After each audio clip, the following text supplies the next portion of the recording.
다 같이 말씀 보시겠습니다. 오늘 주신 하나님의 말씀은 요한복음 2장 13절에서 25절까지의 말씀입니다. 요한복음 2장 13절에서 25절까지의 말씀을 한 목소리로 합독하시겠습니다. 유대인의 유월절이 가까운지라 예수께서 예루살렘으로 올라가셨더니 성전 안에서 소와 양과 비둘기 파는 사람들과 돈 바꾸는 사람들이 앉아 있는 것을 보시고 노끈으로 채찍을 만드사 양이나 소를 다 성전에서 내쫓으시고 돈 바꾸는 사람들의 돈을 쏟으시며 상을 엎으시고 비둘기 파는 사람들에게 이르시되 이것을 여기서 가져가라. 내 아버지의 집으로 장사하는 집을 만들지 말라 하시니 제자들이 성경 말씀에 주의전을 사모하는 열심히 나를 삼키리라 한 것을 기억하더라.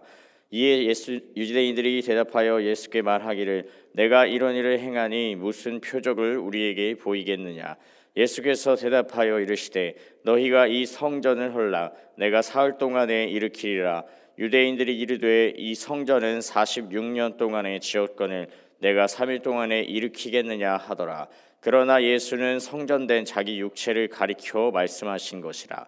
죽은 자 가운데서 살아나신 후에야 제자들이 이 말씀하신 것을 기억하고 성경과 예수께서 하신 말씀을 믿었더라. 유월절에 예수께서 예루살렘에 계시니 많은 사람이 그의 행하시는 표적을 보고 그의 이름을 믿었으나 예수는 그의 몸을 그들에게 의탁하지 아니하셨으니 이는 친히 모든 사람을 아심이요 또 사람에 대하여 누구의 증언도 받으실 필요가 없었으니 이는 그가 친히 사람의 속에 있는 것을 아셨음이니라. 아멘. 주님께서 허락하신 2025년에도 새벽을 깨우며 주의 은혜를 사모하며 나오신 여러분들에게 새벽에 도우시는 주님의 풍성하신 은혜가 가득하기를 소망합니다. 오늘도 요한복음의 말씀을 통해 은혜를 나누며 우리에게 주시는 하나님 말씀 앞에 겸손한 마음으로 귀 기울이고 또 주님 닮아가며 그리스도인으로서 이 땅을 온전히 살아갈 힘과 지혜를 얻어가는 시간이 되시기를 바랍니다. 예수께서 이 땅에 오셔서 약 3년의 시간 동안 하나님 나라의 사명을 감당하시는 공생애의 시간을 가지셨는데요. 이때 행하셨던 예수님의 사역을 크게 5가지로 볼 수 있습니다. 먼저는 말씀을 가르치신 것입니다. 가시는 곳마다 사람들을 모으시고 이 사람들에게 하나님 아버지의 마음이 무엇인지 뜻이 무엇인지를 가르쳐 주셨는데요. 제자들과 또 함께 그 모든 삶을 나누시며 말씀을 삶으로 또 실제적으로 가르쳐 주셨습니다. 예수께서 하신 두 번째 사역은 설교였는데요. 그의 사역의 시작을 회개하라라는 그 간절한 외침을 통해서 이 자신의 자녀들, 자신의 백성들을 되찾기를 바라시는 하나님 아버지의 마음을 온 땅에 선포하셨습니다. 이 제사장들과 바리새인들, 서기관들을 향하여서도 어떠한 주저함과 위축됨이 없이 경고와 심판의 말씀을 설교하시기도 하셨습니다. 또 세 번째 사역은 귀신을 내어쫓는 일을 하셨었던 것입니다. 이 성경은 예로부터 악한 영들의 존재를 인정했고 사람들 또한 악한 영과 귀신의 소나기에 사로잡혀서 이 하나님의 형상이 깨어진 채로 많은 고통과 억압을 받았습니다. 예수님께서는 이런 이들을 긍휼히 여기시고 이들에게서 귀신과 악한 영들을 내쫓으시고 자유케 하시며 하나님 나라가 그들의 삶에 임하는 귀한 사역을 행하셨습니다. 네 번째 사역은 병 고침의 사역을 하셨던 것인데요. 예수님께서는 사람들의 영혼만을 불쌍히 여기신 것이 아니라 이들의 육체에 있는 아픔도 아파하시고 함께 공감하시고 창조주의 능력으로서 이들의 육체를 회복시키시고 고치시는 은혜를 베풀어 주셨습니다. 이 죄를 사하시는 권세가 있었기 때문에 죄로 말미암는 병도 능히 고치시고 죄와 질병으로부터 하나님의 백성들을 자유케 하셨습니다. 그리고 마지막으로 여러 가지 기적을 행하신 일들이었는데요. 주님께서는 어제 함께 보신 말씀과 같이 물을 포도주로 바꾸시거나 오병이어의 기적으로 사람들을 먹이시거나 무리를 걷고 풍랑을 잠잠하게 하시는 능력과 기적의 일들을 행하셨습니다. 이 하나님의 아들 혹은 하나님만이 하실 수 있는 일들을 보이사 예수님을 믿을 수 있는 통로로 사용하신 것입니다.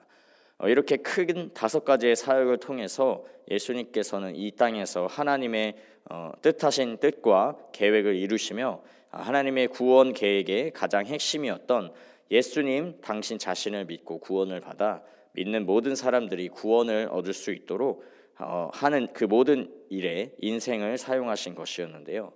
이러한 맥락 속에서 오늘 함께 보신 본문의 말씀은 예수님의 사역 그 두 번째였던 설교의 사역의 한 가지라고 볼 수가 있습니다. 하나님의 뜻의 결정체이신 예수님께서 이 땅에 오셔서 왜곡되고 변질된 하나님의 뜻을 바로 잡는 일에도 결코 소홀히 하시지 않으셨던 것입니다. 당시에는 하나님과 율법에 대한 많은 오해가 구약의 시대를 거치면서 켜켜이 쌓여 있었습니다. 누구보다 하나님의 뜻을 잘 헤아려 알고 백성을 옳은 길로 인도해야 했던 이 지도자 계층, 제사장과 서기관과 바리새인 등과 같은 부류의 이 상위 계층들은 자신의 특권적인 지위를 자신들의 기득권을 유지하는 목적으로 잘못 사용했습니다. 사람들의 입맛에 맞게 자신들의 입맛에 맞게 율법을 해석했고 자기들의 특권과 이익에 반하는 무리는 철저하게 정죄하고 율법의 무거운 책무만을 부과하여 자신들의 기득권을 공고히 했는데요. 그 중에 하나가 바로 오늘 더럽혀진 성전의 모습이었습니다. 유대인의 가장 큰 명절인 유월절에는 전국 각지는 물론이고 외국에 흩어져 살던 유대인들까지도 모두 모여 예루살렘 성전에서 하나님의 구원의 역사를 기념하고 희생제사를 드려야 하는 명절이었습니다. 전국 각지에서 올라온 사람들은 저마다 자신의 예물, 하나님께 드려야 할 흠없는 희생 제물을 가져와야 했는데요.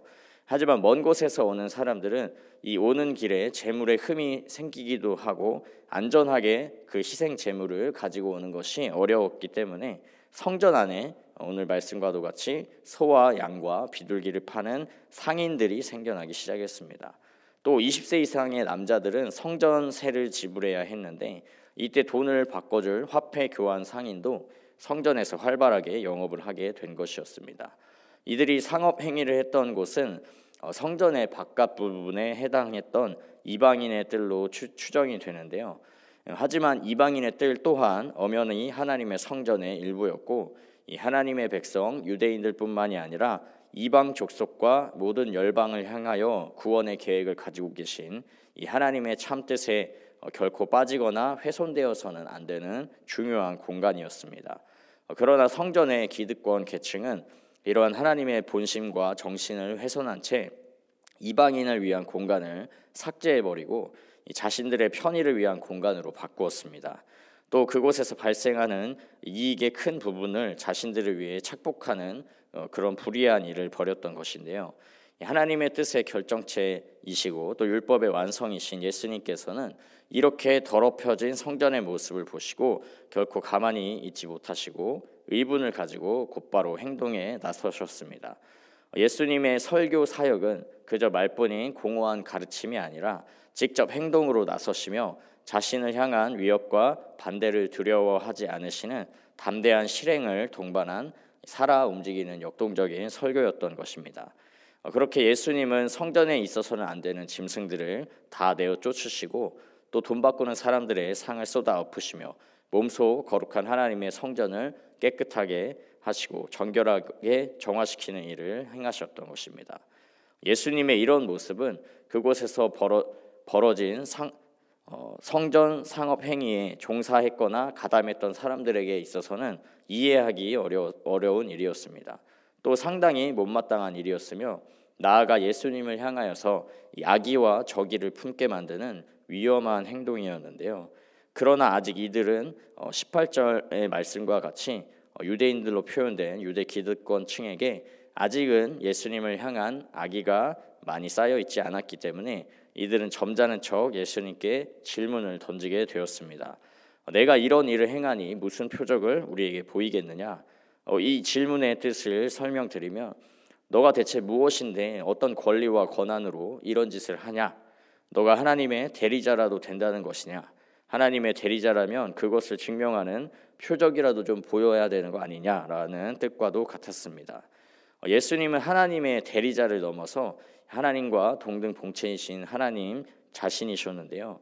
그들에게 하나님만이 하실 수 있는 놀라운 기적을 당장이라도 보여주실 수 있는 능력이 있으신 분이셨습니다. 하지만 이들에게 어떤 표적을 보여준다 하더라도 완악한 마음을 가진 이들은 예수님을 인정하지 않을 것을 잘 아셨는데요. 이후 예수님이 보여주시는 기적을 보고서도 여전히 믿지 않았던 사람들이 많았던 것을 생각해 보면 쉽게 생각해 볼 수 있는 일이었습니다.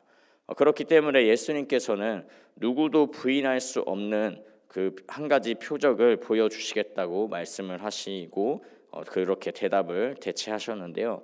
그것은 바로 성전을 헐고 사흘 만에 다시 지으시겠다는 그 표적이었습니다. 이것은 21절의 말씀에서도 말씀하신 것과 같이 물리적인 건물을 지칭하는 것이 아니었습니다. 이것이 뜻하는 바는 진정한 성전 되시는 예수님의 육체를 뜻하는 것이었는데요. 결국 예수님의 십자가의 죽음으로 무너진 자신의 육체라는 성전을 사흘 뒤에 부활의 영광으로 온전히 지으신다는 이 부활의 표적을 말씀하신 것이었습니다. 오직 부활의 표적만이 하나님의 아들, 하나님만이 하실 수 있는 유일한 표적이었기 때문입니다. 죄로 인해 모든 육체는 반드시 죽어야 하지만 주님의 부활로 말미암아 믿는 자들은 살 길이 열린 것이었습니다. 이 놀라운 부활의 능력과 표적을 온전히 믿으시는 은혜가 있기를 소망합니다. 사랑하는 성도 여러분, 오늘 말씀을 다시 한번 돌아보고 기억하시며 신앙생활을 하는 우리의 모습 중에 우리의 편의와 안락을 위하여서 하나님의 뜻을 왜곡하고 우리의 욕심과 욕망에 타협하고 있는 영역들이 있지는 않았는지 우리의 모습을 돌아보는 은혜가 있기를 소망합니다. 겉으로만 형식적으로만 하나님의 뜻을 지킨다거나 또 나의 신앙만 잘하면 되겠지 하고 이렇게 변질되고 왜곡된 이기적인 신앙의 모습은 우리 안에서 다 내어 쫓으시고 오직 예수님이 보여주신 부활의 유일한 표적을 날마다 기억하고 마음으로 붙드셔서 우리를 영원한 생명으로 초대하시고 또 나아가 이방인에게까지 모든 나라와 민족과 세계와 열방을 향하여서도 놀라운 구원의 계획을 이루시는 하나님의 뜻을 우리의 삶을 통해 이루고 완성해 나가는 하나님의 귀하고 복된 구원의 통로로 쓰임 받으시는 존귀한 인생들 다 되시기를 주님의 이름으로 축복합니다. 네, 함께 기도하겠습니다. 사랑과 은혜가 충만하신 하나님, 온 세계와 열방을 구원하실 그 놀라운 계획으로 유일하신 아들 예수 그리스도를 우리에게 주심을 감사드립니다. 하나님의 사랑을 먼저 받은 자들로서 먼저 받은 은혜와 사랑을 잃어버리고 훼손하지 않도록 우리들의 심령을 지켜주시고 붙들어 주옵소서.